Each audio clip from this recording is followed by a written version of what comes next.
hope everyone's doing well and staying safe.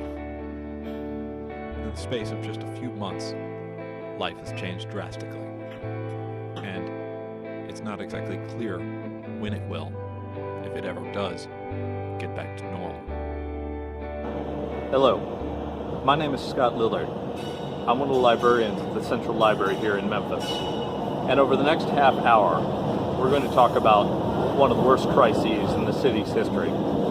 And no, I'm not just talking about what's happening right now. Just as the pandemic is slowly remaking the country for years to come, another epidemic over 100 years ago reshaped the city we live in today into what it is now. That was the great yellow fever outbreak of 1878. During that epidemic, Memphis, in the space of just over 2 months, lost nearly 1/8 of its population, and the financial crisis that followed left the city bankrupt. Things are not going to turn out that way now, but there are some lessons to be learned. For example, hearing the stories of the people who were quite heroic back then might be heartening right now, and it might help us prepare for the cost when we come out the other side of this. Although, unlike this virus, yellow fever had been a recurring problem in the Mississippi Valley for years, with epidemics occurring in Memphis at least once a decade.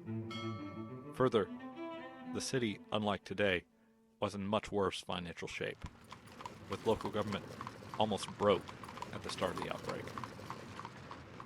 On the surface, the city seemed fine. During the Civil War, it hadn't suffered widespread devastation due to a siege, like some southern cities, such as Atlanta had. However, the government had made a couple of bad investments in infrastructure, taking out a lot of debt to finance a number of rail lines leading into the city.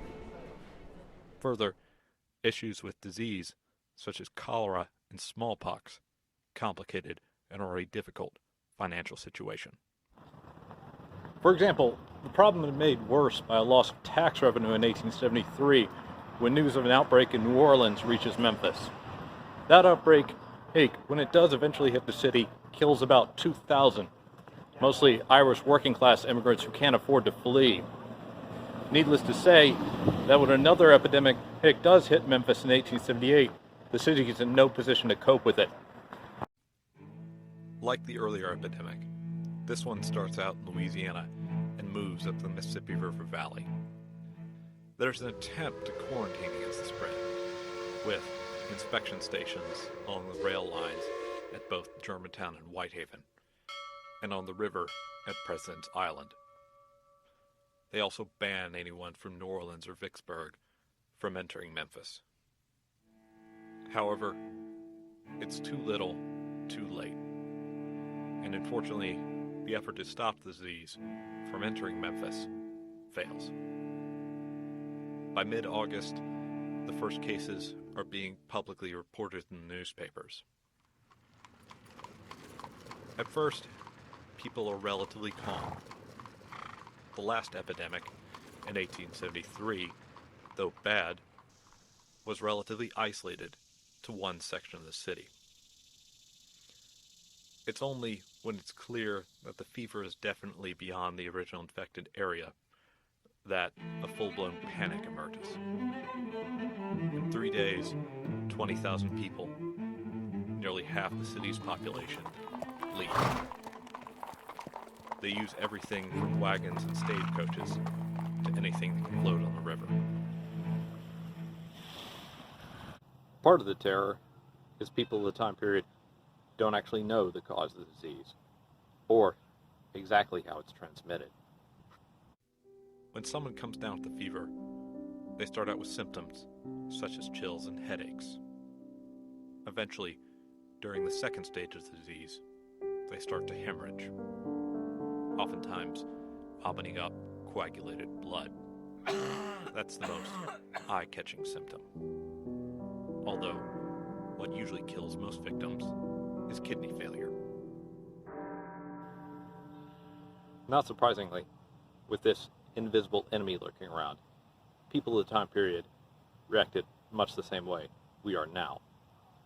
Not just hoarding supplies, that happens in virtually any epidemic, but with a desire to hold loved ones close, in case the worst should happen.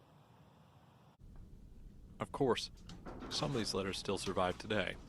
In fact, we even have some of them available in our collection at the Central Library. This is a letter by a young newlywed named Julia Rain to her infant daughter, in case neither herself nor her husband should survive the epidemic. My darling daughter, your father and myself, with you in our arms, left Memphis on the 14th of August for this place which we then thought was a place of safety. I cannot bear the thought, darling, that I should be taken away forever without leaving some message for you, something that when you are grown you can read and think of as direct from the mother you never knew. I want you always to think that if your mother had been spared to see you and been with you as you grew to womanhood, that there was nothing she would not have done for you. No sacrifice been too great. Your papa too, little girl, loves you so much. Good night, my darling. A father and mother's love and blessing are yours forever. Meanwhile, in Memphis, the city is on lockdown. There's no one in or out with the exception of medical personnel, doctors and nurses hired by the Howard Association, a humanitarian organization created to deal with disasters like this. As with every epidemic, doctors and nurses become the heroes and saviors. In fact, in the Memphis room, there's an artifact that proves that. It's a small medal presented by the association to a nurse from Louisiana named Daisy Murdoch. It's for risking her life to come to Memphis to tend to the sick during the epidemic. The design almost evokes something that you would see given to someone for bravery on a battlefield, and that's intentional, because in a way they thought they were fighting a war with dangers just as real as in combat. And to prove that, we're going to take a look at another artifact. In fact, it's one that hangs on public display at the library. It's a portrait of the members of the local Howard organization during the 1878 epidemic. The Howards, as they were called, weren't doctors. For the most part, they were wealthy professionals, people like lawyers and businessmen. Their main role is as fundraisers, providing some of the money for the local relief effort and helping a weakened city government organize. But they also put their own lives on the line. In the center here, you'll notice a group of portraits in black. Those are the members who died fighting the fever in 1878. There's about 10 out of a total of 32 members. A lot of the men here are veterans. Take Nathan Minkin, number 29 here, a wealthy merchant and one of the leading members of the city's Jewish community. He was a former cavalryman with the Union Army. Having served in Virginia during the early years of the war, he was intimately familiar with what it meant to put his life on the line, as were many of the men here. There's this strict sense of duty, honor, and responsibility that drives them to do what they did. You see, the Howards weren't just organizers behind the relief effort. They also served as first responders, with teams of them going out into badly affected areas of the city to look for residents who'd fallen sick and needed valuable medical attention. Sometimes, when they were too late, all they'd find is bodies. Other times, their bravery saved lives, but at a terrible cost. For doctors and nurses, it could be even worse. For example, this is a letter by a Memphis doctor named William Armstrong to his wife Lula, who he'd made leave the city when the outbreak struck. One of the things that comes across constantly in letters like these is just how overwhelmed doctors and nurses like William Armstrong here were. August the 29th. I do not know what to think or do hardly. Nothing but distress and death on all sides, and everyone pulling at a poor doctor to come this way first. I reported, as you will see in my district, 127 sick. One doctor has been given me as a help, but none work like me. September 7th.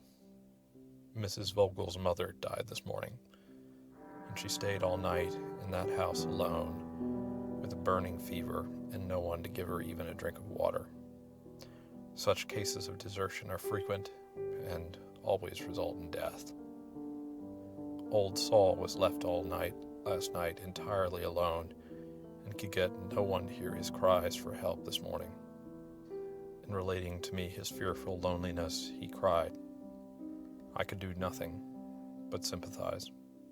I could not stay. Unfortunately, Dr. Armstrong ended up becoming one of the casualties in the war against the disease. He died in Memphis on September 20th, near the height of the epidemic. Just as we've seen during the COVID-19 outbreak, medical professionals felt somewhat helpless in the face of a disease they didn't really know how to treat. To understand that perspective, I spoke with Dr. Stephen Threlkeld of Baptist Memorial Healthcare here in Memphis, who told me that he could identify with the people who fought the yellow fever epidemic, saying that despite all our modern science and technology, the emotional load on doctors and nurses is still the same. Yeah, I think that's been one of the most difficult aspects of this infection. With all of our kind of modern medical technology, our intensive care units that are the best in the world, we thought that this would be not as bad a situation in here as it was in some other countries. But it turns out that we had a lot of cases, in fact, and there were a lot of people that became critically ill, and there were a lot of people that, in fact, died. And so when you have a situation where they have to be in near complete isolation and families can't visit, that's a level of difficulty and stress that we haven't really seen in our lifetime on any kind of large scale. And so patients weren't prepared for that, families are not prepared for that, and healthcare workers are not prepared for that. And the nurses really, along with many other members of the healthcare team, to be sure, but I think the nurses take the largest brunt of that. They have to be with the patient for the longest time during the day, for 8 or 12 hours on end, and are responsible for taking care of that patient, both of their medical needs and their kind of psychological needs as well. And those needs really skyrocketed with this disease. I mean, we could see so many people that had a difficult time being separated, and you saw so many acts by nurses and others taking their own phones and using them for FaceTime and family members, particularly with elderly patients who might not have the wherewithal to have have a smartphone and use that technology. So it was very touching to see some of the lengths to which some of our nursing staff really went to try to really be the family for the patient when the actual family couldn't be there. But it's important to remember that it's not just doctors putting their lives on the line, either in this pandemic or the one more than a century ago. Just as underpaid grocery store workers became our heroes during the early days of the pandemic, it was those on the lowest rungs of the social ladder whose bravery became crucial to beating back the 1878 epidemic. With many of the rich fleeing the city, the working class, particularly the city's African American community, became the front line in the fight against the fever. For example, when white police officers died, black men took their place, something almost previously unheard of, while a black militia unit supervised food distribution to citizens left destitute by the economic collapse of the city. Others served as grave diggers at Elmwood, then the city's main cemetery. When you visit Elmwood today, what immediately jumps out at you is the closeness of the graves. Sometimes only 2 or 3 feet separate one plot from another. It's this absolute mass: tombs, headstones, and granite monoliths. However, in the midst of it all, there's an open space. At first, you might think this is a space for reflection. It's not. It's actually a mass grave for 1,400 people who died at the height of the outbreak. That's the scale of the devastation.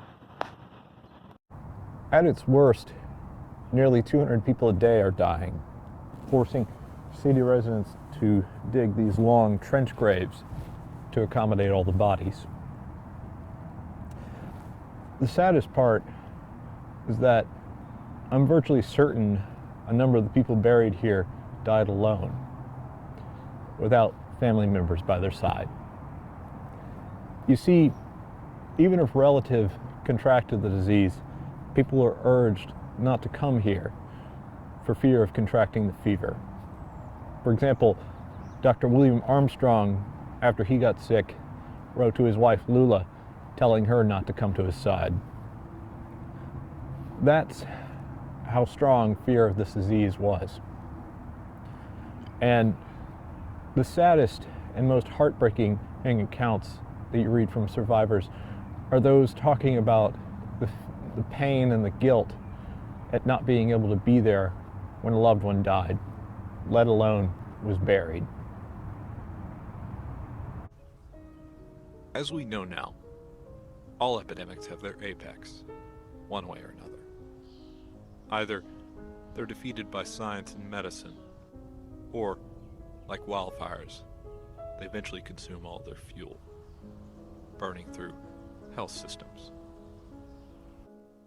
Unlike the uncertainty that we face today about when this will end, people in 1878 knew that if they held out until the winter frost, the disease would abate.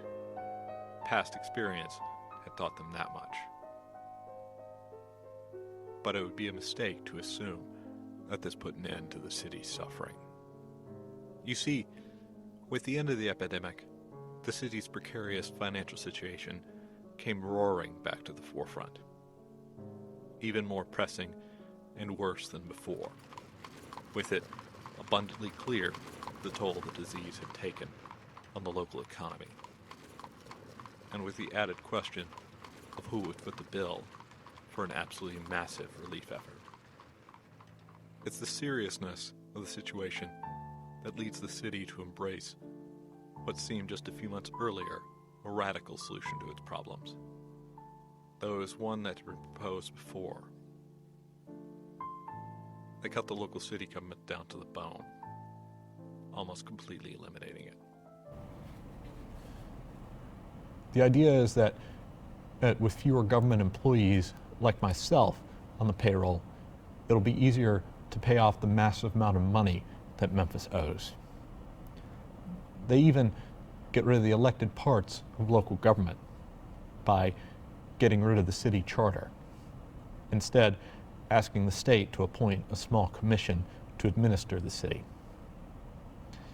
Because if you get rid of most of the bureaucracy associated with a large elected government, it'll be easier to pay off all the debt the city's incurred.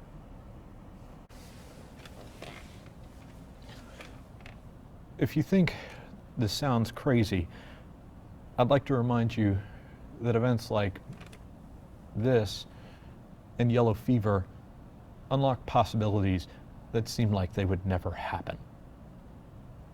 Shock events like these push societies by exposing cracks in systems. And it's because of that they oftentimes result in calls to action. Basically, they're a giant kick in the pants. And that's where you get the silver lining. Because people almost always desperately want something good and some sort of meaning to come out of the pain and destruction. And Memphis in 1878, just like today, was no different. For example, despite the city's financial difficulties, there were renewed calls for Memphis to install a public sewer system, something that had been pushed after the last epidemic, but it seemed less urgent then. Now, it seemed absolutely clear that it was the difference between life and death. Especially to survivors such as Reverend Sylvanus Landrum, who'd lost 2 of his sons to the epidemic. These are their graves here. And it's because of that deep personal loss that he seemed uniquely qualified to process the emotions of those who'd made it through the epidemic and to demand change because of it. For instance, in his first sermon back after burying his sons, he pushed for the city to have better sanitation, aiming his message at those who'd led Memphis through 2 disastrous epidemics in a decade, saying, quote, "It is wiser to pay taxes in money than in the lives of your citizens, or in the tears and the suffering of the widow and the orphan." Everybody in the pews knew he was speaking from personal experience.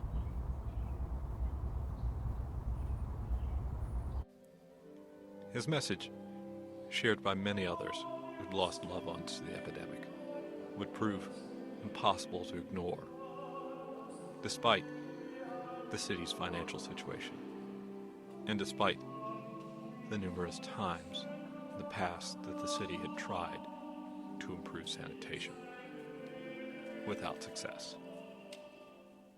To accomplish what seemed an impossible task for a city in Memphis's financial situation, the local government turned to a former Union cavalry officer named George Waring, who'd gained experience with engineering, designing the drainage system for New York Central Park. Waring, for his part, came up with a novel solution to the problem. Having served in Memphis during the war, and intimately familiar with the city because of it, he quickly grasped the situation. Faced with a community desperate for a solution, but constrained by a tight budget, he treated the situation as an opportunity to innovate, taking the results of a survey of the city's water supply and analyzing them in detail. The result was he proposed a sewer system tailor-made to the city's needs, but cheap enough to where it could afford to build it. Unfortunately, despite thinking they were fixing the problem, improving sanitation by itself could not prevent the possibility of yellow fever returning to Memphis, something people at the time could not have known. However, over the next 10 years, the new sewer system drastically reduced the overall mortality rate in Memphis, cutting the death rate from other diseases, such as cholera, which had plagued the city for years, by nearly half, and providing a solid foundation for the city to leave its epidemic-filled past behind it. Beyond improving public health, the new sewer system had the beneficial effect of cleaning up the city's reputation, which had suffered severely because of the outbreak, with Waring's innovations being looked at and replicated by other cities, which had their own public health problems, as well as attracting the admiration of visitors, such as the writer Mark Twain, who praised the city when he visited Memphis in the 1880s. Even European cities, such as Paris, with arguably much bigger challenges and much bigger resources, wanted to learn from Memphis's experience. Because by now, it was clear to the world, Memphis had pulled back from the brink and was well on its way to thriving, and that the epidemic had had a transformative effect on the city. Although, what wasn't clear to the rest of the world was the cost that success had been purchased at. Though, it was surely clear to survivors who walked the city streets every day and had seen the failures of the local government in the years leading up to the epidemic, and what it had taken to rescue something good out of the tragedy that came after. And to try to make up for the lives of lost loved ones. And to answer the same question we face now. How do you make something good come out of all the pain?